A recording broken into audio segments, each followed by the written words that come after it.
Jadi kalau literasi digital Operator aja. ya operator atau korban lah ya, korban objek saja gitu kan. Mestinya kalau kita bicara literasi, misalnya ada beberapa level literasi. Seberapa literate mereka, ini levelnya ada level dasar, ada level well literate, ada level yang advanced literate gitu loh. Ya, jadi ada yang terliterasi secara baru dasar saja tahapnya, ada terliterasi secara baik ya, well literate, atau yang paling bagus sebenarnya advanced literate. Dia sudah punya peran sendiri di situ. Iya, ini makanya itu. Kalau kita merujuk pada Assalamualaikum warahmatullahi wabarakatuh. Waalaikumsalam warahmatullahi wabarakatuh. Jumpa lagi di channel Bincang Asah. Saat ini bersama Kang Fauji. Ya. Nah, Kang Fauji ini aktivis pendidikan. Ya, saya kenal itu begitu. Dari sejak muda sampai dengan saat ini, walaupun sudah luar biasa, punya keluarga, punya aktivitas, tapi rumahnya tetap dinamis gitu. Ya concern aja kita concern. Memang dunia pendidikan itu kan dunia yang sangat dinamis, menarik, dan penuh dengan dinamika gitu ya. Jadi ketika kita sudah kadung concern dengan dunia pendidikan, maka rasanya semuanya serba nikmat, serba mengalir, dan asik saja gitu. Kalau aktivis banget enggak lah ya, kita concern ya, paling-paling di rumah ada anak-anak yang suka belajar gitu. Sesederhana itu. As simple as it. Tapi memang itu nggak sederhana, Kang. Sesuatu yang membangkitkan meningkatkan kualitas SDM lah. Sederhana, kecil, tapi itu punya pengaruh luar biasa. Nah, Kang Fauji ini di rumah ada aktivitas pengajian anak-anak, ada pendidikan anak usia dini. PAUD Cikal Madani di rumahnya. Beliau tinggal di Pondok Rajek, Cibinong, Jawa Barat. Kang, mulai concern di pendidikan itu mulai kapan? Kalau pendidikan sebenarnya sejak SMA kita sudah terbiasa untuk, apalagi waktu itu aktif di PII gitu kan. Di PII pasti kita concern di pendidikan pasti gitu kan. Terutama tentunya pendidikan yang informal, karena kita membina teman-teman muda waktu itu, teman-teman SMA, teman-teman SMP yang waktu itu kita bina di PII. Nah, itu dari situ, di PII, terus kemudian di PII selama puluhan tahun, terus kemudian akhirnya ya terus menikmati dunia pendidikan informal lah, pendidikan formal. Pendidikan formal sempat beberapa tahun. Berapa tuh, Kang? Kalau di PII sejak tahun 95 sampai 2003 lah ya. 95. Anak tahun 90-an pasti merasakan hal yang berbeda antara 90-an sampai dengan saat ini. Sangat jauh berbeda. Sangat jauh berbeda. Nah, itu juga yang kemudian mungkin perlu disclaimer juga ya. Jadi kita ngobrol pendidikan, tapi itu kita kan bukan pakar gitu kan. Jadi hanya sekedar orang-orang yang resah aja ya. Kita menginspirasi, mencoba untuk menampilkan, menghadirkan sebuah podcast yang bagaimana kita bisa menginspirasi, karena inspirasi itu datangnya dari mana saja dan kadang tidak terlihat.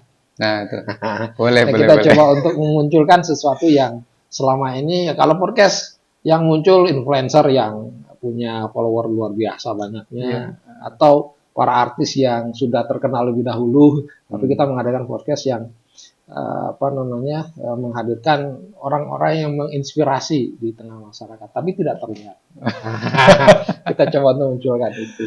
Tapi kan ada perbedaan tahun 90-an itu orang akan pelajar atau mahasiswa itu kan kelihatan keren kalau dia bawa buku ke sekolah atau Betul, ke betul. kampus gitu Ya, kan. kita masih ingat betul. Dulu kita makin tebel bawa bukunya itu makin keren rasanya gitu kan.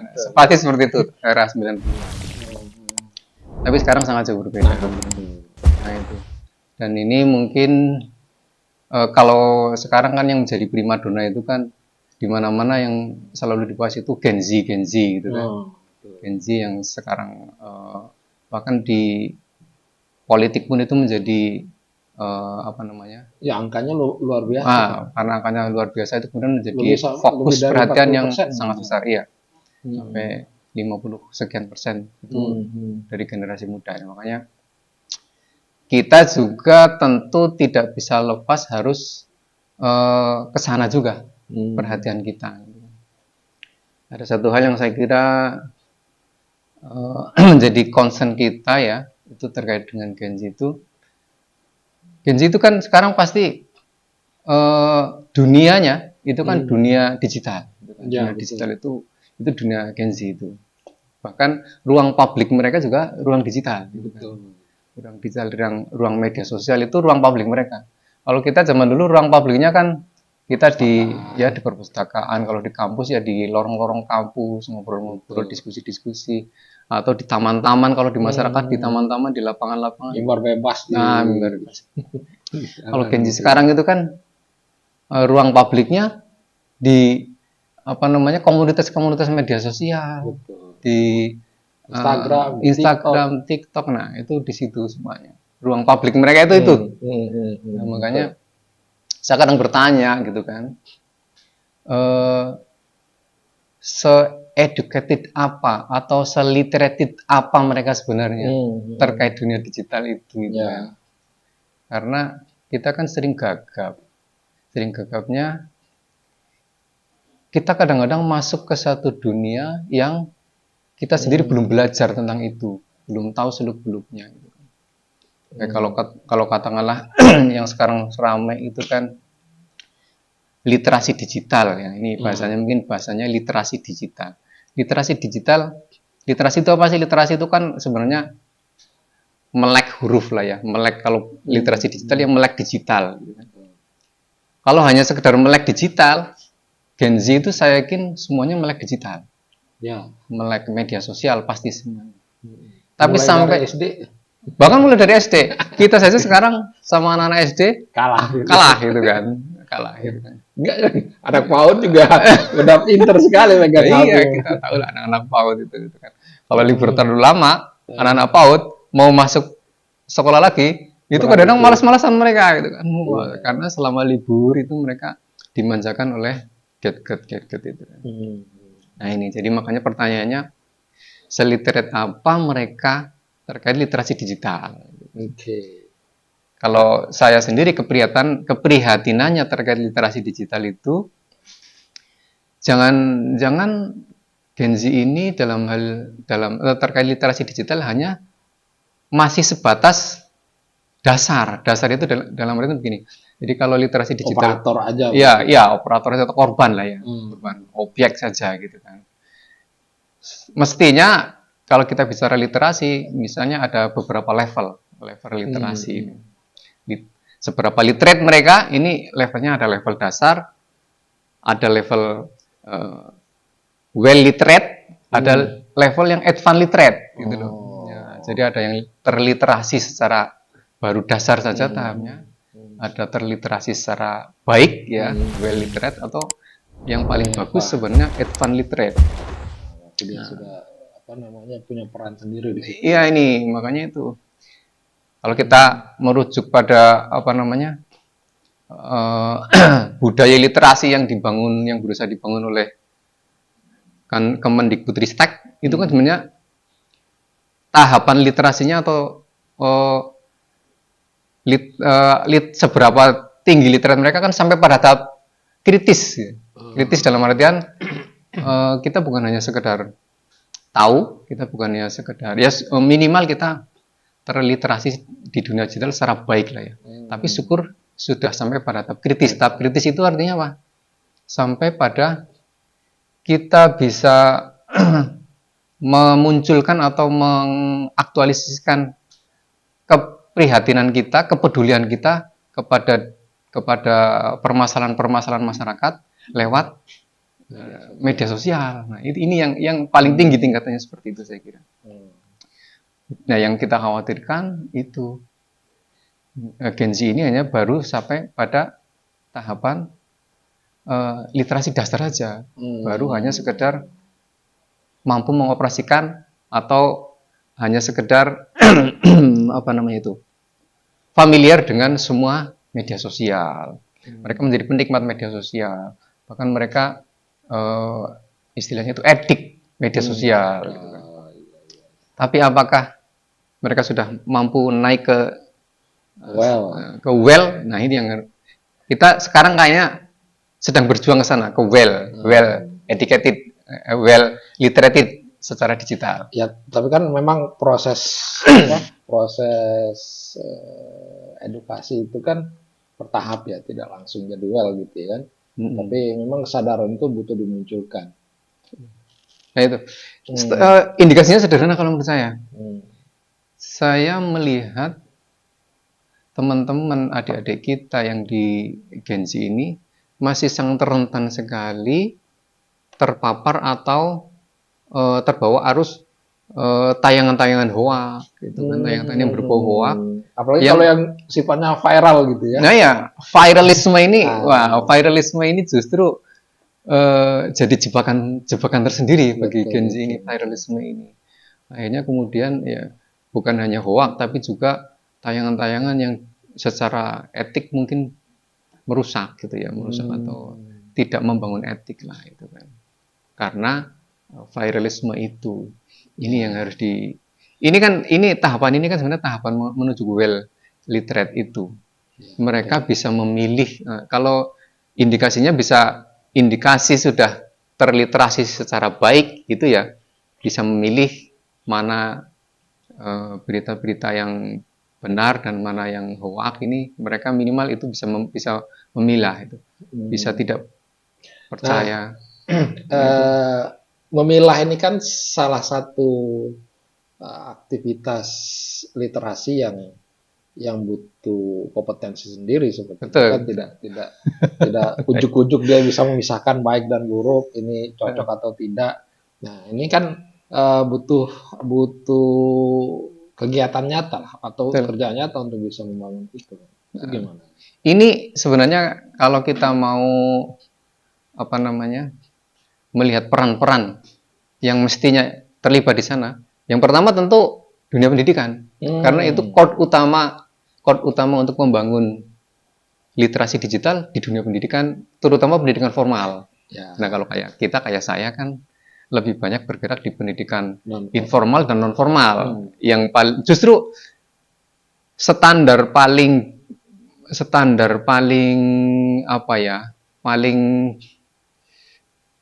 paling bagus untuk mengukur apakah literasi digital itu berhasil atau tidak, itu adalah ketika pendidikan non formal itu sudah mampu melakukan literasi digital. Nah, kalau pendidikan formal di sekolah-sekolah formal atau pendidikan informal di sekolah-sekolah yang mungkin sekolah-sekolah vokasi, sekolah-sekolah kemasyarakatan, itu kan memang terprogram ya. Tapi kalau pendidikan non formal seperti kita, kegiatan sehari-hari di masyarakat, pertemuan komunitas di masyarakat ini sudah terwarnai dan sudah bisa kita ukur tingkat literasi mereka secara digital. Ini justru yang paling bagus. Kalau sudah muncul di komunitas non formal, pendidikan non formal, di keluarga, di masyarakat, itu yang poin utamanya sebenarnya di situ. Ukuran paling ukuran paling apa istilahnya? Paling tinggi. Nah, kalau pendidikan formal sekolah kan sudah pasti gitu kan. Sudah terprogram, terstruktur. Betul, tapi kan memang banyak persoalan sebenarnya kalau baik di sekolah formal maupun di apalagi di komunitas.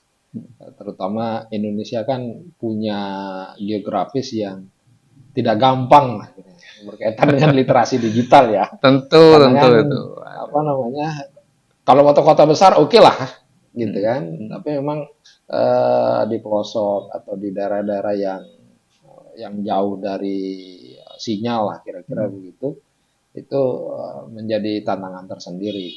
Tapi Yap, memang yap, yap. persoalan itu bukan serta-merta menyerah dengan kondisi itu kan. Yap, Jangankan di daerah yang perbatasan paling jauh dari Indonesia, yang masih dekat dengan ibu kota pun PR-nya juga masih banyak sekali kan gitu. Kalau di Jawa Barat gitu. Jawa Barat kan daerah yang paling dekat dengan ibu kota, dengan asumsi apa namanya, akses untuk dunia digital harusnya tidak bermasalah, tapi masih ada posisi peta geografis yang lumayan. Nah, Catatan saya sih, kita pada literasi digital pada saat ini untuk generasi milenial atau generasi Z saat ini, di 3 tahap tadi yang disampaikan oleh Kang Puji tadi, di basic atau di well atau di advance. Memang pada saat kalau di tahun 90-an buku menjadi sesuatu yang memberikan kredit buat kita, gitu kan. sekarang udah beda. Ya, sekarang udah beda lagi, seberapa banyak followernya. Nah, itu. Kan gitu. Atau seberapa banyak apa namanya viewernya. Nah, itu menjadi sesuatu yang menjadi ukuran. Baik, sahabat bincang asah, inilah sekelumit kita ngobrol dengan Kang Puji berkaitan dengan literasi digital. Nah, sedikit-sedikit kita coba untuk menginspirasi kepada semuanya. Untuk sekali lagi kita coba untuk melihat, merefleksikan diri di keluarga kita paling kecil untuk apa literasi digital sudah sampai mana, atau hanya sekedar operator saja jadi korban konten di media sosial, marketplace, atau, korban marketplace atau pinjol, korban pinjol atau yang lainnya. Apakah kita sudah masuk di tahap menjadi pengguna yang selektif dan bisa apa memanfaatkan media digital menjadi media yang bermanfaat, atau sudah ke advance memberikan dampak positif di tengah masyarakat. Baik, terima kasih Kang Boji sama-sama atas waktunya yang luar biasa. Mudah-mudahan hari-harinya luar biasa juga. Sukses dan terus menginspirasi. Amin. Baik, terima kasih Sobat Bintang Acah. Assalamualaikum warahmatullahi wabarakatuh. Waalaikumsalam warahmatullahi wabarakatuh. Ngopi dulu kan. Ya. Wah, mantap nih kopinya. Aduh.